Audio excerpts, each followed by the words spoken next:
ಮಧ್ಯಪ್ರಾಚ್ಯ ಯುದ್ಧ ಸಂಘರ್ಷದಿಂದ ಒಂದೆಡೆ ಕಚ್ಚಾ ತೈಲ ಬೆಲೆ ಗಗನಕ್ಕೇರ್ತಾ ಇದ್ರೆ ಇತ್ತ ಚಿನ್ನ ಮತ್ತು ಬೆಳ್ಳಿಯ ದರ ಪಾತಾಳಕ್ಕೆ ಕುಸಿತಾ ಇದೆ. ಷೇರು ಮಾರುಕಟ್ಟೆ ಕುಸಿತದ ನಡುವೆ ಚಿನ್ನ ಬೆಳ್ಳಿ ದರ 43 ವರ್ಷದಲ್ಲೇ ಮಹಾ ಕುಸಿತ ಕಂಡಿದೆ. 22 ಕ್ಯಾರೆಟ್ನ ಪ್ರತಿ ಗ್ರಾಂ ಚಿನ್ನದ ಬೆಲೆ 12,835ಕ್ಕೆ ತಲುಪಿದೆ.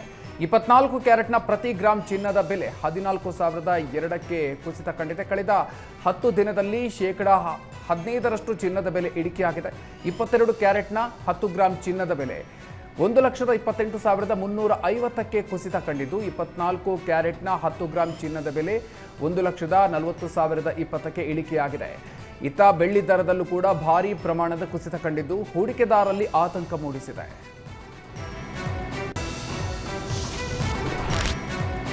ಗ್ಯಾಸ್ ಪೂರೈಕೆ ಕೋರಿದ್ದ ಹೋಟೆಲ್ ಮಾಲೀಕರ ಸಂಘದ ಅರ್ಜಿಯನ್ನ ಹೈಕೋರ್ಟ್ ಏಕಸದಸ್ಯ ಪೀಠ ವಜಾ ಮಾಡಿದೆ. ಗ್ಯಾಸ್ ಪೂರೈಕೆ ಬಿಕ್ಕಟ್ಟಿನ ಬಗ್ಗೆ ಮಧ್ಯಪ್ರವೇಶಕ್ಕೆ ಮನವಿ ಮಾಡಿದ್ದ ಹೋಟೆಲ್ ಮಾಲೀಕರಿಗೆ ಹಿನ್ನಡೆ ಆಗಿದೆ. ಹೋಟೆಲ್ಗಳಿಗೆ ಕೇವಲ 1,000 ಗ್ಯಾಸ್ ಸಿಲಿಂಡರ್ ಪೂರೈಕೆ ಪ್ರಶ್ನಿಸಿ ಹೋಟೆಲ್ ಮಾಲೀಕರ ಸಂಘ ಅರ್ಜಿಯನ್ನು ಸಲ್ಲಿಸಿದ್ರು. ಅಕ್ಕಪಕ್ಕದ ರಾಜ್ಯಗಳಲ್ಲಿ ಹೆಚ್ಚು ಗ್ಯಾಸ್ ಸಿಲಿಂಡರ್ ಪೂರೈಕೆಯಾಗ್ತಾ ಇದೆ ಅಂತ ಅರ್ಜಿದಾರರ ಪರ ವಕೀಲರು ವಾದಿಸಿದ್ರು. ಯುದ್ಧ ಅಂತಾರಾಷ್ಟ್ರೀಯ ಮಟ್ಟದಲ್ಲಿ ನಡೀತಾ ಇರೋ ಗಂಭೀರ ವಿಚಾರ. ಅಂತಾರಾಷ್ಟ್ರೀಯ ಮಟ್ಟದ ಆಮದು ರಫ್ತಿನ ವಿಚಾರದಲ್ಲಿ ವ್ಯಕ್ತಿಯ ಸಹಜ. ಈ ವಿಷಯದಲ್ಲಿ ಮಧ್ಯಪ್ರವೇಶಿಸೋದಿಲ್ಲ ಅಂತ ಹೈಕೋರ್ಟ್ ಏಕಸದಸ್ಯ ಪೀಠ ಹೇಳಿದೆ. ದಾವಣಗೆರೆ ದಕ್ಷಿಣ ವಿಧಾನಸಭಾ ಉಪಚುನಾವಣಾ ಕಣ ರಂಗೇರಿದೆ. ಒಂದೆಡೆ ಅಲ್ಪಸಂಖ್ಯಾತರಿಗೆ ಕಾಂಗ್ರೆಸ್ ಟಿಕೆಟ್ ನಿರಾಕರಿಸಿದ್ರಿಂದ ಸಾದಿಕ್ ಪೈಲ್ವಾನ್ ಬಂಡಾಯದ ಕಹಳೆ ಮೊಳಗಿಸಿದ್ದಾರೆ. ಈ ಮಧ್ಯೆ ನಾಮಪತ್ರ ಸಲ್ಲಿಕೆ ಭರಾಟೆಯು ಜೋರಾಗಿ ನಡೆದಿದೆ. ಬೃಹತ್ ಮೆರವಣಿಗೆ ಮೂಲಕ ದಾವಣಗೆರೆ ದಕ್ಷಿಣ ಕ್ಷೇತ್ರದ ಅಭ್ಯರ್ಥಿ ಸಮರ್ಥ ಶಾಮನೂರು ನಾಮಪತ್ರ ಸಲ್ಲಿಕೆ ಮಾಡಿದ್ದಾರೆ. ಸಿಎಂ ಡಿಸಿಎಂ ಜೊತೆ ಸಮರ್ಥ ಶಾಮನೂರು ನಾಮಪತ್ರ ಸಲ್ಲಿಸಿ ಅದೃಷ್ಟ ಪರೀಕ್ಷೆಗೆ ಇಳಿದಿದ್ದಾರೆ. ಸಂಸದೆ ಪ್ರಭಾ ಮಲ್ಲಿಕಾರ್ಜುನ್ ನೇತೃತ್ವದಲ್ಲಿ ಮೆರವಣಿಗೆ ನಡೆದಿದ್ದು, ಮಗ ಸಮರ್ಥ ಪರ ತಾಯಿ ಪ್ರಭಾ ಮಲ್ಲಿಕಾರ್ಜುನ್ ಮತಯಾಚನೆ ನಡೆಸಿದ್ದಾರೆ. ಈ ವೇಳೆ ಸಂಸದೆಗೆ ಹಲವು ಮುಸ್ಲಿಂ ಮುಖಂಡರು ಕೂಡ ಸಾಥ್ ನೀಡಿದ್ದಾರೆ.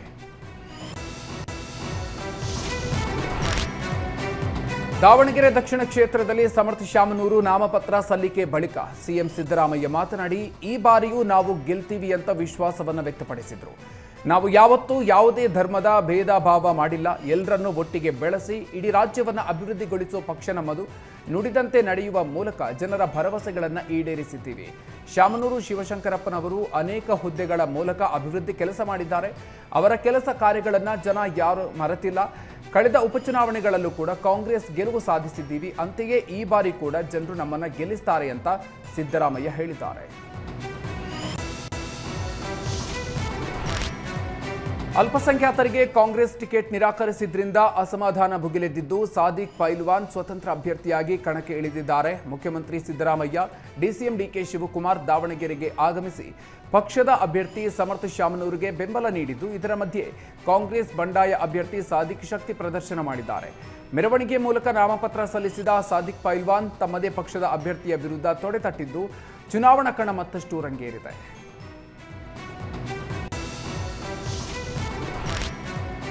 ದಾವಣಗೆರೆ ದಕ್ಷಿಣ ಕ್ಷೇತ್ರದ ಕಾಂಗ್ರೆಸ್ ಅಭ್ಯರ್ಥಿಯಾಗಿ ಸಮರ್ಥ ಶಾಮನೂರು ನಾಮಪತ್ರವನ್ನ ಸಲ್ಲಿಸಿದ್ದಾರೆ. ಇದರ ನಡುವೆ ಕಾಂಗ್ರೆಸ್ ಬಂಡಾಯ ಅಭ್ಯರ್ಥಿಯಾಗಿ ಸಾದಿಕ್ ಪೈಲ್ವಾನ್ ಕೂಡ ಕಣಕ್ಕಿಳಿದಿದ್ದು ಕಾಂಗ್ರೆಸ್ ನಾಯಕರಿಗೆ ತಲೆನೋವಾಗಿದೆ. ನಾಮಿನೇಷನ್ ಬಳಿಕ ಪ್ರತಿಕ್ರಿಯೆ ನೀಡಿದ ಸಾದಿಕ್ ಪೈಲ್ವಾನ್, ನಾನು ನಾಮಪತ್ರವನ್ನ ಸಲ್ಲಿಸಿದ್ದೀನಿ. ನಾನು ಯಾವ ಕಾರಣಕ್ಕೂ ಹಿಂದೆ ಸರಿಯಲ್ಲ. ಕಾಂಗ್ರೆಸ್ನಲ್ಲಿ ಕೊನೆ ಕ್ಷಣದಲ್ಲಿ ಟಿಕೆಟ್ ತಪ್ಪಿಸಿದ್ದಾರೆ. ಸಿಎಂ ಡಿಸಿಎಂ ಅವರು ಮಾತುಕತೆಗೆ ಬಂದು ನಾನು ಹಿಂದೆ ಸರಿಯಲ್ಲ. ನಾನು ಶಾಮನೂರು ಶಿವಶಂಕರಪ್ಪ ಅವರ ಶಿಷ್ಯ. ಅವರ ಪರವಾಗಿ 40 ವರ್ಷ ಕೆಲಸ ಮಾಡಿದ್ದೀವಿ. ನಾವು ಟಿಕೆಟ್ ಕೇಳಿದ್ದೀವಿ, ಆದರೆ ನಮ್ಮನ್ನು ತಿರಸ್ಕಾರ ಮಾಡಿದ್ರು. ನಾವು ಯಾವುದೇ ಕಾರಣಕ್ಕೂ ಹಿಂದೆ ಸರಿಯಲ್ಲ ಅಂತ ಸಾದಿಕ್ ಪೈಲ್ವಾನ್ ಹೇಳಿದ್ದಾರೆ. ದಾವಣಗೆರೆ ದಕ್ಷಿಣ ಕ್ಷೇತ್ರದಲ್ಲಿ ಬಿಜೆಪಿ ಅಭ್ಯರ್ಥಿಯಾಗಿ ಕಣಕ್ಕಿಳಿದಿರುವ ಶ್ರೀನಿವಾಸ್ ದಾಸಕರಿಯಪ್ಪ ಇಂದು ನಾಮಪತ್ರ ಸಲ್ಲಿಕೆ ಮಾಡಿದ್ದಾರೆ. ಈ ವೇಳೆ ಬಿಜೆಪಿ ನಾಯಕರು ಸೇರಿದ್ದು ಒಗ್ಗಟ್ಟಿನ ಜಪ ಮಾಡಿದ್ದಾರೆ.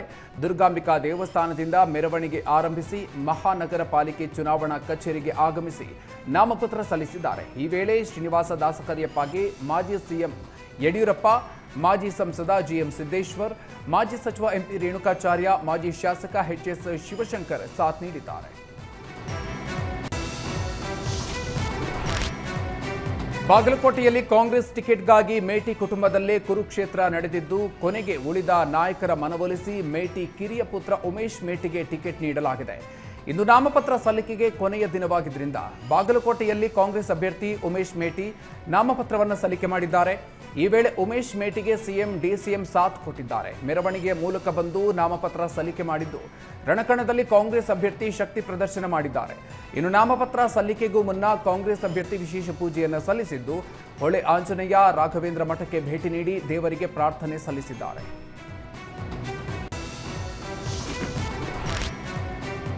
ಬಾಗಲಕೋಟೆ ಕ್ಷೇತ್ರದಲ್ಲಿ ಬಿಜೆಪಿ ನಾಯಕರು ಶಕ್ತಿ ಪ್ರದರ್ಶನ ಮಾಡಿದ್ದು ಬೃಹತ್ ಮೆರವಣಿಗೆಯ ಮೂಲಕ ಬಿಜೆಪಿ ಅಭ್ಯರ್ಥಿ ವೀರಣ್ಣ ಚರಂತಿಮಠ ನಾಮಪತ್ರ ಸಲ್ಲಿಕೆ ಮಾಡಿದರು. ಈಗಾಗಲೇ 2 ಬಾರಿ ಸಾಂಕೇತಿಕ ನಾಮಪತ್ರ ಸಲ್ಲಿಸಿರುವ ವೀರಣ್ಣ ಇಂದು ಅಧಿಕೃತವಾಗಿ ನಾಮಪತ್ರ ಸಲ್ಲಿಸಿ ಅದೃಷ್ಟ ಪರೀಕ್ಷೆಗೆ ಇಳಿದಿದ್ದಾರೆ. ನಾಮಿನೇಷನ್ ವೇಳೆ ಕೇಂದ್ರ ಸಚಿವ ಜೋಶಿ, ವಿಜಯೇಂದ್ರ ಸೇರಿ ಹಲವರು ಕೇಸರಿ ನಾಯಕರು ಸಾಥ್ ನೀಡಿದ್ದಾರೆ.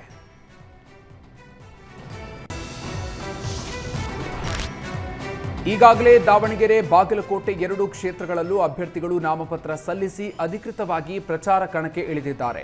ಉಪಚುನಾವಣೆ ಸಮರದಲ್ಲಿ ನಾಯಕರ ಮಾತಿನ ಯುದ್ಧವೂ ಜೋರಾಗಿದೆ. ಕಾಂಗ್ರೆಸ್ ವಿರುದ್ಧ ಬಿಜೆಪಿ ರಾಜ್ಯಾಧ್ಯಕ್ಷ ವಿಜಯೇಂದ್ರ ವಾಕ್ ಪ್ರಹಾರ ನಡೆಸಿದ್ದು, ಕಾಂಗ್ರೆಸ್ನವರು ಸೂಟ್ಕೇಸ್ ಅಲ್ಲ, ಗೋಣಿಚೀಲದಲ್ಲಿ ಹಣ ತರ್ತಾರೆ ಅಂತ ಗಂಭೀರ ಆರೋಪ ಮಾಡಿದ್ದಾರೆ. ಬಾಗಲಕೋಟೆ, ದಾವಣಗೆರೆ 2 ಕ್ಷೇತ್ರಗಳನ್ನ ಗೆಲ್ತೀವಿ. ಶಿರಾ, ಕೆಆರ್ಪೇಟೆಯಲ್ಲಿ ಕಾಂಗ್ರೆಸ್ ಕುತಂತ್ರ ಮಾಡಿ ಗೆದ್ದಿದ್ರು. ಈ ಬಾರಿ ಬಿಜೆಪಿ ಅಭ್ಯರ್ಥಿಗಳ ಗೆಲುವು ಗ್ಯಾರಂಟಿ ಅಂತ ವಿಜಯೇಂದ್ರ ಹೇಳಿದ್ದಾರೆ.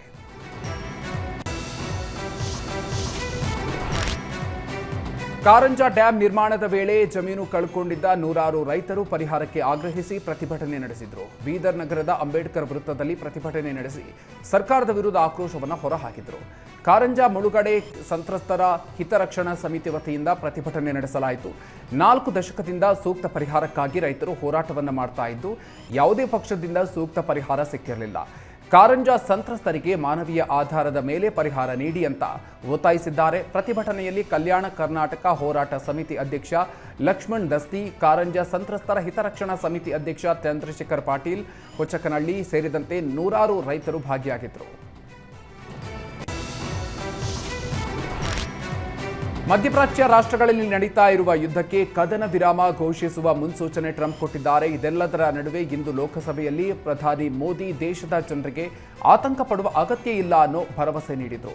ದೇಶಾದ್ಯಂತ ಪೆಟ್ರೋಲ್, ಡೀಸೆಲ್ ಹಾಗೂ ಎಲ್ಪಿಜಿ ಗ್ಯಾಸ್ ಪೂರೈಕೆಯಲ್ಲಿ ಯಾವುದೇ ವ್ಯತ್ಯಯ ಆಗಲ್ಲ, ಜನರು ಆತಂಕ ಪಡುವ ಅಗತ್ಯ ಇಲ್ಲ ಅಂತ ಭರವಸೆ ನೀಡಿದ್ದಾರೆ. ಮಧ್ಯಪ್ರಾಚ್ಯದ ಯುದ್ಧ ಭಾರತದಲ್ಲಿ ಜನರ ಮೇಲೆ ಪರಿಣಾಮ ಬೀರ್ತಾ ಇದೆ. ಹಿಂದೆಂದೂ ಕಾಣದಂತ ಸವಾಲಿನ ಸ್ಥಿತಿಯನ್ನು ಎದುರಿಸ್ತಾ ಇದ್ದೀವಿ. ಹಲವು ಗಲ್ಫ್ ದೇಶಗಳ ನಾಯಕರ ಜೊತೆಗೆ ಮಾತನಾಡಿದ್ದೀನಿ. ಎಲ್ಪಿಜಿ ಪೂರೈಕೆಯಲ್ಲಿ ವ್ಯತ್ಯಯ ಆಗದಂತೆ ಗಮನ ಹರಿಸಿದ್ದೀವಿ. ದೇಶದಲ್ಲಿ ಅಗತ್ಯಕ್ಕಿಂತಲೂ ಹೆಚ್ಚಿನ ಪ್ರಮಾಣದಲ್ಲಿ ಕಲ್ಲಿದ್ದಲು ಸಂಗ್ರಹ ಇದೆ. 53 ಲಕ್ಷ ಮಿಲಿಯನ್ ಮೆಟ್ರಿಕ್ ಟನ್ ಕಚ್ಚಾ ತೈಲದ ಸಂಗ್ರಹ ಇದೆ ಅಂತ ಮೋದಿ ಆಶ್ವಾಸನೆ ಕೊಟ್ಟಿದ್ದಾರೆ.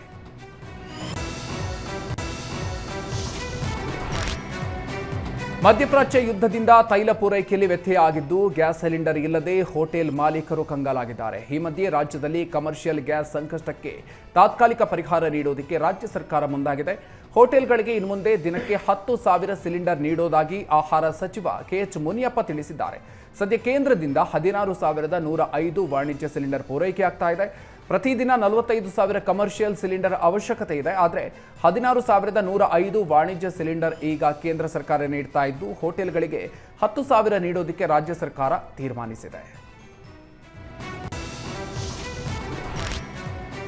ಭಾವಿ ಪತ್ನಿಯನ್ನು ಕೊಂದು ಎಸ್ಕೇಪ್ ಆಗಿದ್ದ ಹಂತಕ ಕೊನೆಗೂ ರಾಜಸ್ಥಾನದಲ್ಲಿ ಅಂಧರಾಗಿದ್ದಾನೆ. ಬೆಂಗಳೂರಿನ ಡಿಜೆ ಹಳ್ಳಿಯಲ್ಲಿ ಘಟನೆ ನಡೆದಿತ್ತು. ಅಪ್ರಾಪ್ತೆ ಜೊತೆಗೆ ನಿಶ್ಚಿತಾರ್ಥ ಮಾಡಿಕೊಂಡಿದ್ದ ಶಾಬಿಲ್ ಭಾವಿ ಪತ್ನಿ ಮೇಲೆ ಅನುಮಾನವನ್ನು ಪಟ್ಟು ಕೊಲೆ ಮಾಡಿದ್ದಾನೆ. ಕೊಲೆ ಬಳಿಕ ಆರೋಪಿ ಹೊರಡುವ ದೃಶ್ಯ ಸಿಸಿಟಿವಿಯಲ್ಲಿ ಸೆರೆಯಾಗಿದ್ದು ರಾಜಸ್ಥಾನದ ಅಜ್ಮೇರ್ಗೆ ಎಸ್ಕೇಪ್ ಆಗಿದ್ದ ಶಾಬಿಲ್ನನ್ನ ಡಿಜೆ ಹಳ್ಳಿ ಪೊಲೀಸರು ಹೆಡೆಮುರಿ ಕಟ್ಟಿದ್ದಾರೆ. ಅಪ್ರಾಪ್ತೆಯನ್ನು ಪ್ರೀತಿಸಿ ಮದುವೆಯಾದಕ್ಕೆ ಒಪ್ಪಿಸಿ ನಿಶ್ಚಿತಾರ್ಥ ಮಾಡಿಕೊಂಡಿದ್ದ ವಿಡಿಯೋ ಇದೀಗ ವೈರಲ್ ಆಗಿದೆ. 17/3/2026 ಒಂದು ಸುಮಾರು 12ವರೆಗೆ ವಜೀದಾ ಬೇಗಂ ಅಂತ ಒಬ್ಬರು ಕಂಪ್ಲೇಂಟನ್ನು ಕೊಟ್ಟಿದ್ದಾರೆ. ಆ ಕಂಪ್ಲೇಂಟ್ ಆಧಾರದ ಮೇಲೆ ನಾವು 114/26 ಅಂಡರ್ ಸೆಕ್ಷನ್ 103 ಸಬ್ಸೆಕ್ಷನ್ 1 ಅಂದರೆ ಮರ್ಡರ್ ಕೇಸನ್ನು ರಿಜಿಸ್ಟರ್ ಮಾಡಿದ್ವಿ. ಸೊ ಅದಕ್ಕಿಂತ ಮುಂಚೆನೇ ನಮಗೆ ಹೊಯ್ಸಳದವ್ರಿಗೆ ಇದು ಮಾಹಿತಿ ಬರುತ್ತೆ, ಈ ಥರ ಎಲ್ಲ ಒಂದು ಮರ್ಡರ್ ಆಗಿದೆ ಅಂಥೇಳಿ ಸಕ್ಕರೆ ಮಂಡಿ ಡಿಜೆ ಹಳ್ಳಿ ಲಿಮಿಟ್ಸಲ್ಲಿ. ಸೊ ಇಮಿಡಿಯೇಟಾಗಿ ಹೊಯ್ಸಳದವ್ರು ಹೋಗ್ತಾರೆ, ಅದ್ರ ಜೊತೆಗೆ ಆಫೀಸರ್ಸು ಎಲ್ಲ ಹೋಗಿ ಮತ್ತು ನಮ್ಮದು ಸೈಂಟಿಫಿಕ್ ಟೀಮ್ ಎಲ್ಲ ಹೋಗುತ್ತೆ, ಸೀನಿಯರ್ ಆಫೀಸರ್ಸು ಎಲ್ಲ ವಿಸಿಟ್ ಮಾಡ್ತೀವಿ. ಸೈಂಟಿಫಿಕ್ ಇನ್ವೆಸ್ಟಿಗೇಷನನ್ನು ಸ್ಟಾರ್ಟ್ ಮಾಡ್ತೀವಿ. ಇನ್ವೆಸ್ಟಿಗೇಷನ್ನ ಸ್ಟಾರ್ಟ್ ಮಾಡಿದ ಮೇಲೆ ನಮಗೆ ಮತ್ತು ಈ ಕಂಪ್ಲೇಂಟ್ ಆಧಾರದ ಮೇಲೆ ನಮಗೆ ತಿಳಿದು ಬಂದಿರತಕ್ಕಂಥ ಅಂಶ ಏನಂದರೆ, ಈ ವಜೀದಾ ಬೇಗಂ ಮತ್ತು ಯಾರು ಕಂಪ್ಲೇಂಟನ್ನು ನೀಡಿದ್ದಾರೆ ಅವರ ಮನೆಯಲ್ಲಿ ಒಬ್ಬರು ಅಪ್ರಾಪ್ತ ಬಾಲಿಕೆ, she is 18 years, less than 18 years ಇದೆ ಅವರು, she is a minor girl. ಅವರು ಇವ್ರ ಮನೆಯಲ್ಲಿ ವಾಸಿಸ್ತಾ ಇರ್ತಾರೆ. ಬಟ್ ಅಲ್ಲಿ ಗರ್ಲ್ ಏನಿದೆ ಅವ್ರದ್ದು ನೇಟಿವ್ ಪ್ಲೇಸ್ ಬಂದುಬಿಟ್ಟು ಕೋಲಾರದಲ್ಲಿ ಅವ್ರ ತಂದೆ ತಾಯಿ ಇರ್ತಾರೆ. ಬಟ್ ಇವರು ಇಲ್ಲಿ ಚಿಕ್ಕಮ್ಮನ ಮನೆ, ಯಾರು ವಜೀದಾ ಬೇಗಂ ಇದ್ದಾರೆ ಅವ್ರ ಚಿಕ್ಕಮ್ಮನ ಮನೆ. ಮಂಗಳೂರು ಟು ಬೆಂಗಳೂರು ಹೆದ್ದಾರಿಯಲ್ಲಿ 7 ಕಾರುಗಳ ನಡುವೆ ಸರಣಿ ಅಪಘಾತ ಆಗಿದೆ. ಅದೃಷ್ಟವಶಾತ್ ಯಾವುದೇ ಪ್ರಾಣಾಪಾಯ ಸಂಭವಿಸಿಲ್ಲ. ತುಮಕೂರಿನ ಎಡೆಯೂರು ಬಳಿ ಮುಂದೆ ಹೋಗ್ತಾ ಇದ್ದ ಕಾರು ಸಡನ್ ಆಗಿ ಬ್ರೇಕ್ ಹಾಕಿದ ಪರಿಣಾಮ ಅಪಘಾತ ಆಗಿದೆ. ಘಟನಾ ಸ್ಥಳಕ್ಕೆ ಅಮೃತೂರು ಪೊಲೀಸರು ಭೇಟಿ ನೀಡಿ ಪರಿಶೀಲನೆ ನಡೆಸಿದ್ದಾರೆ. ಘಟನೆ ಸಂಬಂಧ ಅಮೃತೂರು ಪೊಲೀಸ್ ಠಾಣೆಯಲ್ಲಿ ಪ್ರಕರಣ ದಾಖಲಾಗಿದೆ.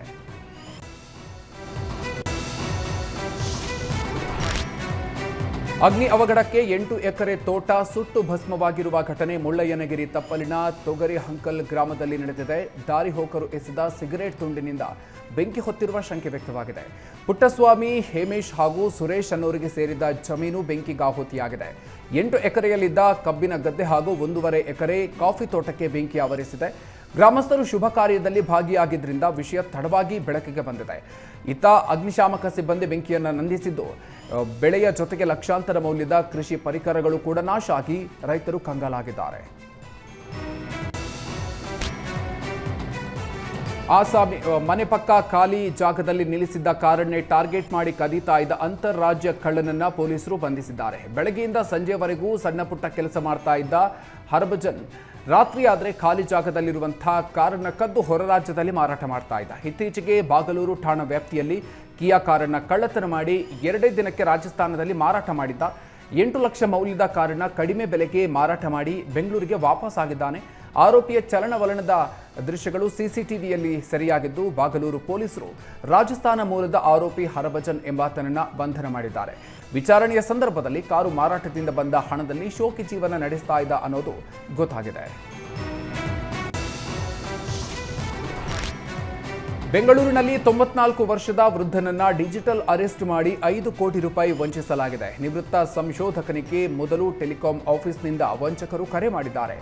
ನಿಮ್ಮ ಮೇಲೆ ಬಳ್ಳಾರಿಯಲ್ಲಿ ಮಾನವ ಕಳ್ಳ ಸಾಗಾಣಿಕೆ ಕೇಸ್ ದಾಖಲಿಸಲಾಗಿದೆ, ಪೊಲೀಸ್ ಇನ್ಸ್ಪೆಕ್ಟರ್ ಕರೆ ಮಾಡ್ತಾರೆ ಅಂತ ಹೇಳಿ ಕಾಲ್ ಕಟ್ ಮಾಡಿದ್ದಾರೆ. ನಂತರ ಸಂದೀಪ್ ರಾವ್ ಎಂಬ ವ್ಯಕ್ತಿ ವೃದ್ಧನಿಗೆ ಕರೆ ಮಾಡಿ ತಾನು ಸಿಬಿಐ ಅಧಿಕಾರಿ ಅಂತ ಹೇಳಿದ್ದಾರೆ. ಬಳಿಕ ವೃದ್ಧರ ಮೊಬೈಲ್ಗೆ ನಕಲಿ ಎಫ್ಐಆರ್ ಕಳುಹಿಸಿ ಬೆದರಿಕೆ ಹಾಕಿದ್ದಾರೆ. ಕೇಸ್ ಕೈಬಿಡೋದಕ್ಕೆ ಹಣ ಕೊಡಬೇಕು ಅಂತ ಬೇಡಿಕೆಯನ್ನು ಇಟ್ಟಿದ್ದಾರೆ. ಡಿಸೆಂಬರ್ 17ರಿಂದ ಫೆಬ್ರವರಿ 23ರವರೆಗೆ ಹಂತ ಹಂತವಾಗಿ 4 ಕೋಟಿ 91 ಲಕ್ಷ ರೂಪಾಯಿ ಹಣವನ್ನು ವೃದ್ಧನಿಂದ ಪಡ್ಕೊಂಡಿದ್ದಾರೆ. ಇನ್ನು ಹೆಚ್ಚಿನ ಹಣ ಕೇಳಿದಾಗ ವೃದ್ಧ ಪೊಲೀಸರ ಮೊರೆ ಹೋಗಿದ್ದಾರೆ. ಸೆಂಟ್ರಲ್ ಸೈಬರ್ ಪೊಲೀಸ್ ಠಾಣೆಗೆ ದೂರು ನೀಡಿದ್ದು ವಂಚಕರಿಗೆ ಖಾಕಿ ಬಲೆ ಬೀಸಿದ್ದಾರೆ. ಬೆಂಗಳೂರಿನಲ್ಲಿ ದಿನದಿಂದ ದಿನಕ್ಕೆ ಸೈಬರ್ ಕ್ರೈಮ್ ಹೆಚ್ಚಾಗ್ತಾ ಇರೋ ಹಿನ್ನೆಲೆ ಸೋಷಿಯಲ್ ಮೀಡಿಯಾಗಳಲ್ಲಿ ಪೊಲೀಸರು ಅರಿವು ಮೂಡಿಸ್ತಾ ಇದ್ದಾರೆ. ಸಿಟಿ ಪೊಲೀಸರಿಂದ ಅಲರ್ಟ್ ಮಾದರಿಯಲ್ಲಿ ಜಾಹೀರಾತು ನೀಡಲಾಗ್ತಾ ಇದ್ದು, ವಾಟ್ಸಪ್ ಮತ್ತು ಟೆಲಿಗ್ರಾಮ್ ಹೂಡಿಕೆ ಬಗ್ಗೆ ಎಚ್ಚರಿಕೆಯ ಸಂದೇಶಗಳನ್ನು ಕಳಿಸುತ್ತಿದ್ದಾರೆ. ಯಾವುದೇ ಸೈಬರ್ ವಂಚನೆಗೆ ಒಳಗಾಗಿದ್ದಲ್ಲಿ 1930 ಈ ನಂಬರ್ಗೆ ಕರೆ ಮಾಡಿ ಅಂತ ಸಂದೇಶವನ್ನು ಕಳುಹಿಸಿ ಜಾಗೃತಿ ಮೂಡಿಸಿದ್ದಾರೆ. City police commissioner Seemant Kumar Singh ಸೂಚನೆಯನ್ನು ನೀಡಿದ್ದು, ಈ ಮೂಲಕ ಸೋಷಿಯಲ್ ಮೀಡಿಯಾ ಸೆಲ್ ಈ ಬಗ್ಗೆ ನಿರಂತರ ಕಾರ್ಯಾಚರಣೆ ನಡೆಸಲಿದೆ.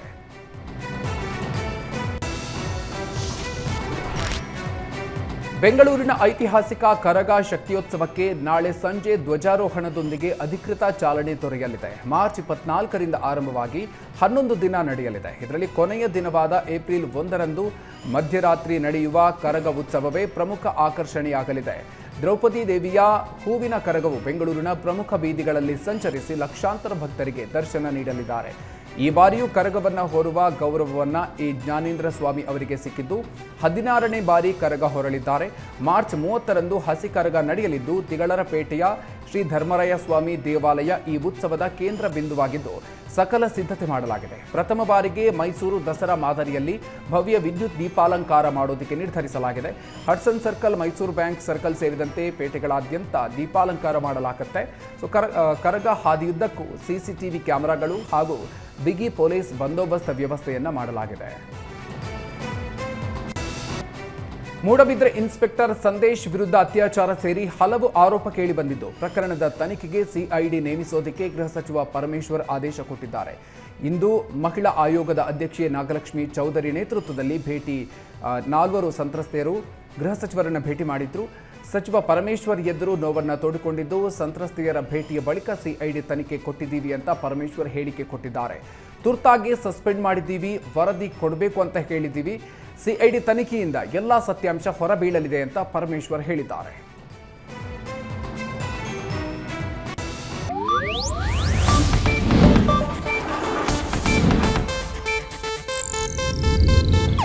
ಇದು ಏಷ್ಯಾನೆಟ್ ನ್ಯೂಸ್ ನೆಟ್ವರ್ಕ್ ಪ್ರಸ್ತುತಿ.